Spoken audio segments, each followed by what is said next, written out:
सीता बेटी, ओ सीता बेटी। आई बापू।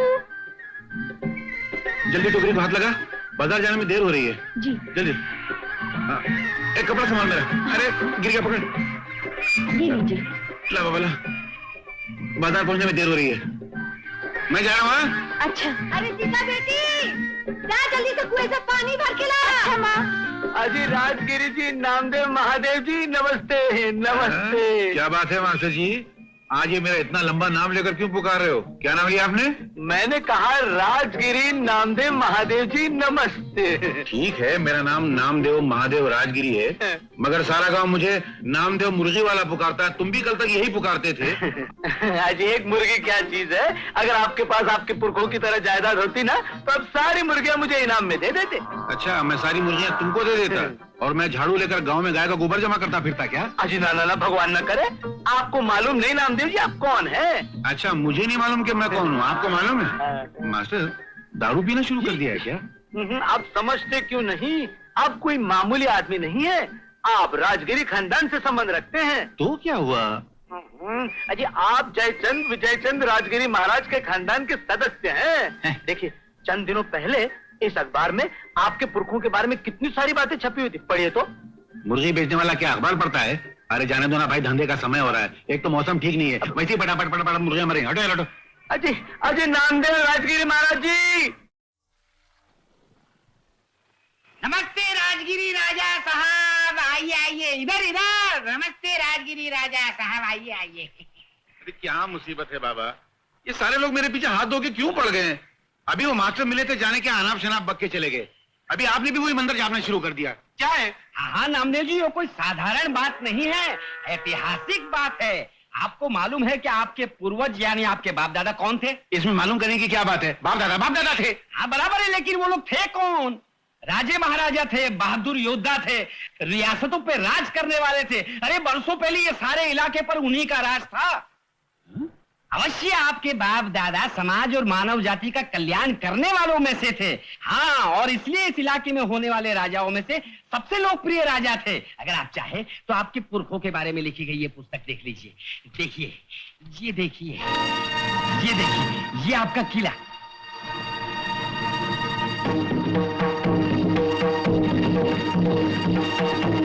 ये आपकी सेना, कितने सैनिक हैं इसमें।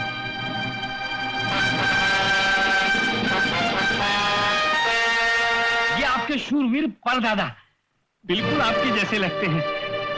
और ये है आपके महावीर दादा, इनका नाम भी नामदेव महादेव था, जो आज आपका है। वो हर रोज प्रजा में इतना दान करते थे कि लोग अपने सर पर उठा उठा कर घर ले जाया करते थे। और एक आप हैं, उन्हीं राजाओं के रिश्तेदार जो सर पर टोकरी उठाकर मुर्गियां बेचते हैं।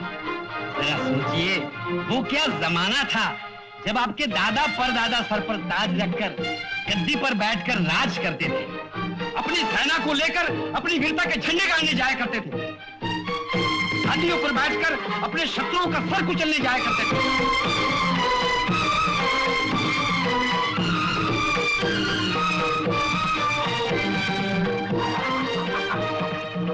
नामदेव राजगिरी जी, नामदेव राजगिरी जी, क्या हुआ?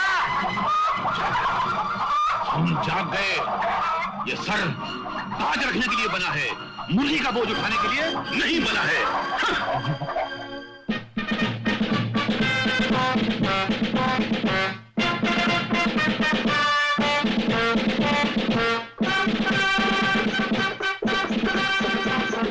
तांगे वाले रोक। अरे क्या है? अरे रोक, हमारा हुक्म है तांगा रोका जाए। चिल्लाता क्यों है नामदेव मुर्गी वाले? तांगा के लिए रोका? मैं शहर की तरफ जा रहा हूँ, चलना होता कूद कर बैठ जा।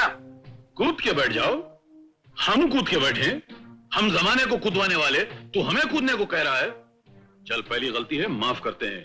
घोड़े को तांगे से अलग कर, हमें घोड़े पे बैठना है। घोड़े पे? हाँ, घोड़े पर। हैरत के मारे तेरी आंखें फटी क्यों जा रही हैं?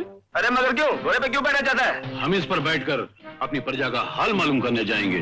अरे नामदेव क्या हुआ? तूने दारू पीना भी शुरू कर दिया क्या? खामोश, बकवास नहीं। ये 10 रुपया लो और हमारे हुजूर में घोड़ा पेश किया जाए। मगर ये घोड़ा सवारी का नहीं है। सवारी का नहीं है तो क्या हुआ? घोड़ा तो है ना, माँ बदौलत इसी घोड़े पर सवारी करेंगे। उतरो और घोड़ा पेश किया जाए। ओह अच्छा। बापू, बापू ये सब क्या है? इस पर क्यों सवारी कर रहे हो? हम बिल्कुल ठीक कर रहे हैं राजकुमारी। राजकुमारी? हाँ, हम राजगद्दी वाले हैं, मुर्गी वाले नहीं। ये तुम क्या कह रहे हो बापू? तुम अभी बच्ची हो, नादान हो, राजनीति की बातें तुम्हारी समझ के बाहर हैं। अभी हमें जाने दो, इस बाबत हम राजमहल में बैठ के चर्चा करेंगे। चलो, संभाल के चलो। बापू, पटवारी, हाँ? जरा उधर नजर घुमा के तो देखना। क्यों? क्या है उस तरफ? अरे नामदेव मुर्गी वाला घोड़े पे सवार होके आ रहा है। क्या नामदेव और घोड़े पे क्या बात कर रहे हो? गधे पे आ रहा होगा, गधे पे। अरे तुम चश्मा लगा के तो देखो, सचमुच घोड़े पे सवार है। अरे हाँ, ये तो वाकई घोड़ा है।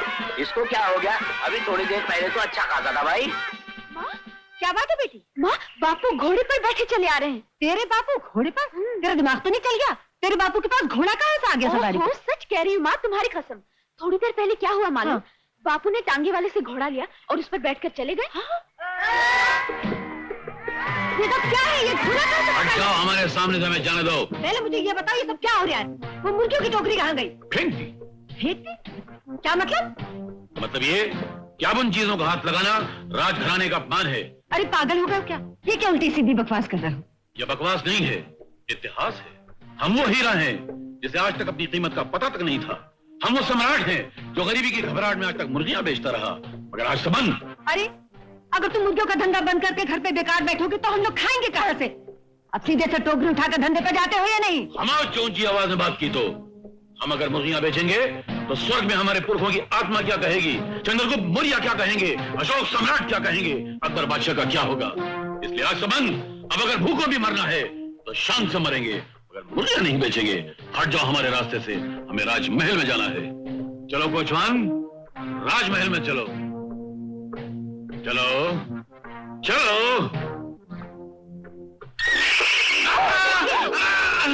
हे भगवान, इस आदमी का क्या कुछ नहीं होगा। हम गिरे थोड़े हैं, हम तो गिरने की प्रैक्टिस कर रहे हैं। और एक बार हमारे दादा हिरन का शिकार खेलने गए। हिरन बिजली की तरह भाग रहा था, हमारे दादा आंधी की तरह उसका पीछा कर रहे थे। खड़ाक खड़ाक खड़ाक खड़ाक। फिर एक शेर आया। शेर ने हमारे दादा की आंखों में देखा, हमारे दादा ने शेर की आंखों में देखा, और फिर एक आवाज आई। अच्छा सुनिए। नहीं, ये आवाज नहीं आई। अरे मैं बोल रही हूँ, जल्दी चलिए, पुजारी जी घर पे आए हैं। यार हम कल से ये कहानी खत्म करने पे लगे हुए हैं, कोई ना कोई बीच में टपक पड़ता है। आप उठते ही नहीं। चलो। इस औरत की रगों में एक कतरा खानदानी खून नहीं है। नीच खानदान में शादी करने से यही नुकसान होता है। दरबार बर्खास्त, हम कल फिर मिलेंगे।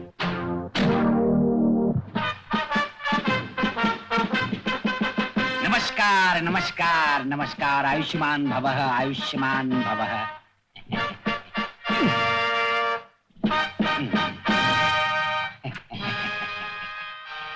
मैं आपसे क्या लेंगे आप लोग? गंगा, हाँ। 4 गिलास ठंडा पानी पेश किया जाए।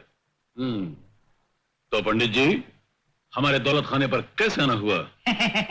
इनसे मिलिए। ये है राजगोपाल कृष्ण टंडन। नमस्ते। और ये है इनके सुपुत्र गोपाल राजकृष्ण टंडन। नमस्ते। और ये है इनके सुपुत्र राजकृष्ण गोपाल टंडन। नमस्ते। एक मिनट, ये कौन है? राजगोपाल कृष्ण टंडन। ये गोपाल राजकृष्ण टंडन। ये राजकृष्ण गोपाल टंडन। ठीक है मैम टंडन। फिर लड़के ने हाई स्कूल पास कर ली है और टाइपिंग भी बहुत अच्छी तरह से जानता है। हम खुश हुए। आज अगर हमारे दादा जिंदा होते तो हम तुम्हें वजीफा दिलवाते। जी बड़ा ही शरीफ लड़का है। खाद की दुकान में जूनियर क्लार्क की नौकरी करता है और मासिक 200 रुपया वेतन पाता है। एक मिनट पंडित जी, या आप इस लड़के का इतिहास हमें क्यों सुना रहे हैं? इसलिए कि ये होने वाला दामाद है। किसका होने वाला? आपका और किसका? देखिए जी, आप ही ने तो कहा था आपकी बेटी के लिए रिश्ता ढूंढने के लिए। रिश्ता? और ये रिश्ता तलाश करने में आपको काफी कष्ट उठाना पड़ा होगा। फिर उठो, उठो वहां से। ये क्या बेवकूफ पंडित, तेरी ये मजाल कि तू 200 रुपए पाने वाले इस मामूली हेड क्लार्क का सस्ता सा रिश्ता लेकर इस शूरवीर राजा नामदेव महादेव के घर में तूने कदम रखा। अरे लेकिन आप ही ने तो कहा था कि मेरी बेटी के लिए रिश्ता ढूंढो। हमने कहा था? कब कहा था? जब हम नामदेव मुर्गी वाले थे। अब हम नामदेव राजगद्दी वाले हैं। हमने उस वक्त कहा था जब हमने राजगिरी खानदान की किताब नहीं देखी थी। अब हमें पता चला है कि हम राजगिरी घराने से संबंध रखते हैं। अजय जरा सुनो तो। हम सुन रहे हैं, वहीं से अर्ज करो। अरे जरा तुम 1 मिनट के लिए अंदर तो आओ। बिल्कुल नहीं, हमारे परिवार में औरतों की राय सुनना मर्दाना शान के खिलाफ है। कोई है? कोई नहीं है। तुम लोग तकदीर वाले हो कि कोई नहीं है, और अगर कोई होता तो तुम लोग कत्ल कर दिया जाता। दूर हो जाओ हमारी नजरों के सामने से। चलिए पंडित जी, हमारा बहुत अपमान हो गया। अपमान? अरे हम वो मान वाले हैं कि अगर किसी का अपमान कर दें तो उसका मान बढ़ जाता है। ऐसे पागलों से भगवान बचाए। चलिए।